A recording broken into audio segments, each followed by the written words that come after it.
Urukiko rukwendera umwaka ogw'2024 no kuhinguza imbarira y'umwaka w'2025 eya Kigarama People's Sacco rwebembiro chairman wa board Grace Nwagabarukumbagaza osimere ba memba n'abakozi abo kuhereza je ba customer ekiriyo n'ikitungura sakwe ja speed ya hirihiri umwaka wa bino nako mwaka w'ukwi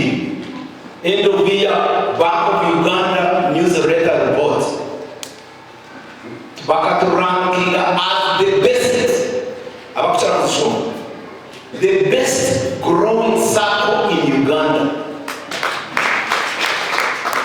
Aba company ya BMR Associates abakugomo kubare bitabo kuba bazire bitabo bya sakweji bashanga mu Kigarama People's Sacco batahize billioni 3 na miliyoni rwenda nshanju na mwenda bakozera amagoba ga miliyoni zuru kurenga 5 kandi ibyo bugiga bwa sakweji biri hari billioni 13 na miliyoni 5 rwenda sente zangu share capital yangu ka members editwara bayi ya billioni 3 na miliyoni 3 share zangu zilimu Ezite zikomu banka zibichegweje kuturabire mu mwaka gold emrune turabire mu mwaka kan fraud abantu bitire bakoraje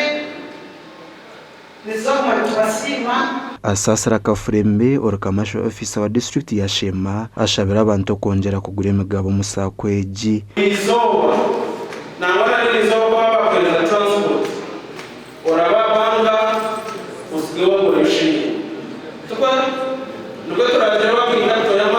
Nindeba nyohategeshaha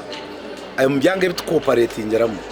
utaka tujoiningire tukamuha loan ya interest inche tukajumuhera no mbwire kandi tukagenda no kumbudabuda yajine tutagire kumtugunya yatwara loan ningira feriwe mu rukiko rusa kwegaruriza abasingire yo kubika abasingire yo kuronda ba memba n'abarukushashurageza rono zabo nenkora yitu ya banka kugira ngo twishuke no muntu uriya urukora banka ikirengera har memba okubaronda ensiyona nene reba yo wije kareto muntu kamutamo ite twatekinga note suza mu amargo mwaka tureba abantu resire mbanga umfayiro Okani nyenda kubahamiza mu Kigarama. The growth is too good. We are growing very steady. We don't have challenges. Kandi ntwereza abantu bito buhereza obwishitse.